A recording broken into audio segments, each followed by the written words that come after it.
Hello everyone and welcome back to the only series that combines the lore of Magic the Gathering with the physical cards you can win. I'm Simon and this is Friday Night Lore.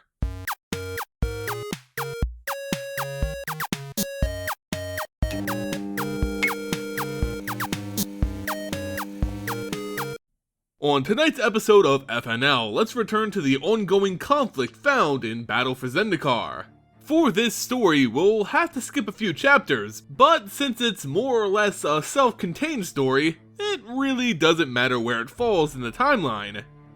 While we've been hearing a lot about Gideon, Nissa, and Jace on Zendikar, other powerful beings of the plane are leading their own desperate fights for survival. Drana is one such being, doing everything she can to save her and her people, the vampires, from total obliteration. The vampires of Eldrazi, a civilization built on the thralls of their appetites, were once led by powerful lords who controlled a number of different vampire families. But all that's a distant memory now to Drana. Her world, her people's world, was lost when the brood of Ulamog came to Malakir, their capital. The vampires of Zendikar have a troubled past with the Eldrazi titans, mistaking their previous appearance as the coming of gods. As a result, a majority of the vampire lords willingly surrendered themselves to their new overlords, dooming their race to warped servitude. Since those dark times, the vampires have regained most of their pride, but with Ulamog and his brood appearing once again, some beckon a return to slavery. The family of Get, previously the poorest vampire family in Malakir, was one such group who advocated a return to their belittled state in the wake of the Eldrazi. Led by their lord, Kalitus, the Get willingly joined the ranks of the Eldrazi. Drana and her fellow sane vampires rose up against this unreasonable proposal, forcibly removing Kalitus and all Eldrazi sympathizers. Drana's victory was short-lived, however, as Malakir eventually would fall to the ever-growing ranks of the Eldrazi. The Get vampires reclaimed the city in the name of Ulamog, killing all those who sought to oppose their master. Drana managed to escape with only a small remnants of her race. Those still willing and able to fight followed her lead, while countless more of the injured were carried on sleds to safety. Safety's a relative term now on Eldrazi. The Eldrazi pushed ever closer to their position, forcing Drana and her refugees to constantly be on the move. Should they stop, they would undoubtedly die. Luckily, they employ thralls to pull the sleds, meaning at least they wouldn't get tired. As this caravan became one of the last vestiges of hope on the continent, Drana's vampires were joined by humans and those of other races. In the past, vampires weren't ever trusted outside of their own race, but with little left in the world, it was only rational that they'd stick together. As vampires, her and her kind of course feed off the blood of the living, but these were days where life was in short supply. Consuming a healthy person meant they'd lose one more capable warrior in the fight against the Eldrazi, ultimately dooming them all. Drana officially decreed that any living being who came to them now would be spared their fangs, unless otherwise noted. The vampires were told to only feed on those dying and infirm. The humans would typically be disgusted by this prospect, but under the circumstances, they counted themselves very lucky. Even still, in this desolated land, Drana viewed her people as the pinnacle of Zendikar, the greatest, most powerful race on the plane. So when rumors spread through her camps that the land of Tazim, just across the sea, may be safe, she was skeptical. The vampires, the greatest race on Zendikar, stood no chance against the Eldrazi. How could any lesser beings? The truth had been hard to swallow, but with their unending consumption of the world around them, Drana admitted that the Eldrazi were better vampires than, well, the vampires.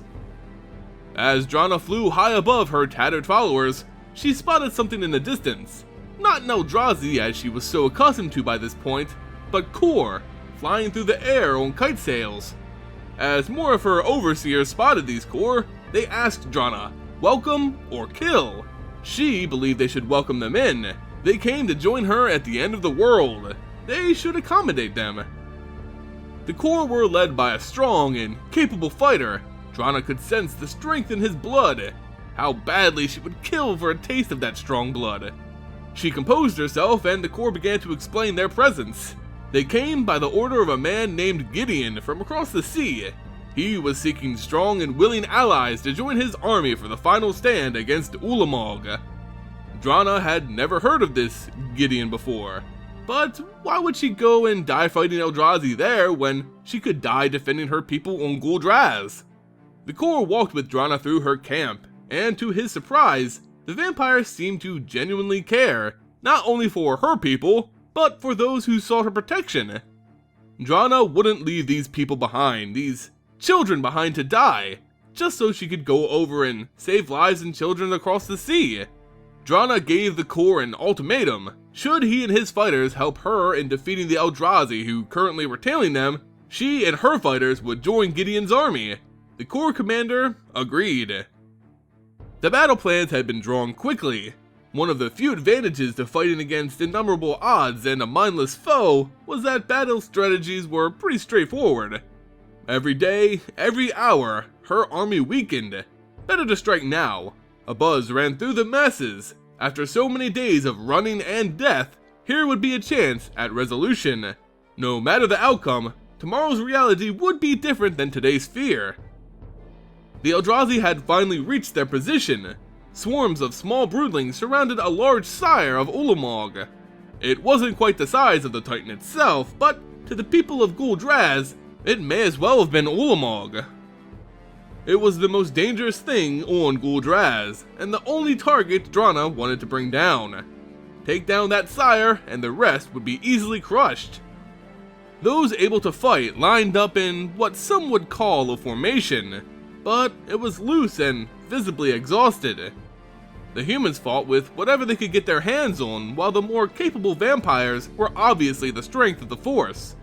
No one was spared from the fighting. Even children able to fight were used by Drana in her army. She called a group of young children the Orphans Brigade, something the Corps took to great offense. The battle began quickly. Eldrazi smashed into Drana's army like an unstoppable wave. While those on the ground grappled with life and death, Drana, her overseers, and the Corps envoy took to the skies to slay Eldrazi who met them in flight. The view gave Drana easy visual of her target, the Eldrazi sire. She knew this beast would be tricky to kill, so she needed to employ some tricks of her own. The sire was one of the quickest Eldrazi on the battlefield, able to swat away any who tried to confront it. But Drana didn't plan on hitting the thing head on. She was going to distract it. She called out for her overseers to release the Orphan Brigade, ordering the children to attack the sire. The Corps commander was shocked, believing the vampire was sending these children to their deaths. She was. The kids would be used as bait to get the sire into a better position for an attack. They were all about to die. At least these kids would die for a purpose. The commander and the rest of his corps were disgusted by this cold and careless act. Acting against the plan, he ordered his men to fly towards the sire, hoping to bring it down before the children were slaughtered. This was Drana's true plan all along, betting the Corps would do something none of her vampires would ever do, sacrifice themselves for the good of others. As the Corps commander and his flight reached the sire, they were easily picked off one by one as the monster's tentacles wrapped, smashed, and flung their sail kites out of the sky. The commander was one of the first to fall. Drana followed quickly behind them, grabbing a Corps before it tumbled to the ground. He was unconscious but still alive. Perfect. Drana drained the Corps of all of its blood, regaining much needed strength. With fresh blood in her system, and the sire distracted by the Corps, Drana cast a spell to increase her speed, forcing herself past the monster's appendages and straight into its abdomen. Drana was in the actual heart of the Eldrazi sire. She drank from the unnatural blood of the creature, every sip bringing with it renewed strength and a deepening understanding. Reflections of the past came forth, back when she and all vampires were nothing more than slaves to the Eldrazi. They were built in the image of their creators, to consume all and scour clean. This was the purpose of both Vampire and Eldrazi. Drana lost sight of reality. She could no longer differentiate between herself and Ulamog, Vampire and Eldrazi. The power surged and tentacles erupted from her back and shoulders. A voice kept echoing in her mind. You will consume. You will scour clean. She was bombarded by knowledge known to the Eldrazi. The Eldrazi, her people, they weren't from this world. There were in fact many worlds, and this wasn't theirs. Her and the Eldrazi were similar. She belonged to them, and they both belonged to different worlds. This malformed being fought an internal conflict, the powerful voice only broken by the memory of a small pebble, a memory which screamed, I serve no one. The memory grew stronger and stronger until Drana was again reformed from the womb of an Eldrazi. She drank till there was nothing left, and as the lifeless meat around her exploded, Drana appeared fully formed once again. She had consumed and gained the power of a god. With such power, she could have easily slayed each Eldrazi herself, but those young kids of the Orphan Brigade were still out, fighting the Eldrazi, dying. Drana hadn't realized how much she truly cared for these people, her people, not just the vampires, but all those of Zendikar. She would not consume all. She would not scour clean. She would lead. Drana believed she belonged to no one, but these people, they belonged to her. With that realization, Drana screamed and let loose the energy which was stored within her body.